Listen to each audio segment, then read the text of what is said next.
સાહજિક જેટલા જેટલા આસવ પાછળ લાગે ને અરિષ્ટ લાગે, એ મને એક જણાએ તર્ક કર્યો હતો, મને કે આ ઔષધ કહેવાય અને એ તમે શું કામ ક્યારેક ક્યારેક સભામાં ના પાડો છો? મેં કીધું મિત્ર, એ દારૂ છે, દારૂ ભેળવામાં નથી આવ્યો.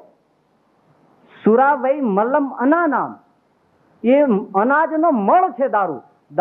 અનાજને ધરતીમાં કોઈ રીતે પેક કરીને મૂકી દે. ઔષધોને આસવ કઈ રીતે બને એની પદ્ધતિ તમે સમજી લો. કાચી ઔષધિઓને લાવી અંદર બધું નાખી માટલામાં બંધ કરી અને એની અંદર સુગર કે ગોળ કે બધું ભેળવી માટલું બંધ કરીને ધરતીમાં દાટી દે 2-3 મહિના અને સડી જાય. હવે એ બધું સડીને પછી જે કદડો થઈ જાય એમાંથી પછી આસવ બને. પ્યોર મદ્યાર, એને આલ્કોહોલ, એબ્સ્યુલેટ આલ્કોહોલ કહેવાય છે. તમે એન્સાઇક્લોપીડિયા બ્રિટાનિકામાં જોશો તો પણ એમાં બતાવશે મદ્યાર્ક છે આસવ. આ કોઈ ગપગળા નથી. માટે આસવ એ જ રીતે બને છે. અરિષ્ટ કઈ રીતે બને છે કે એ ઔષધો છે ને ઉકાળો બનાવવામાં આવે, ક્વાથ, અને પછી એને જમીનમાં માટલામાં ગમે તેમાં દાટી દેવામાં આવે અને એને સડવામાં આવે.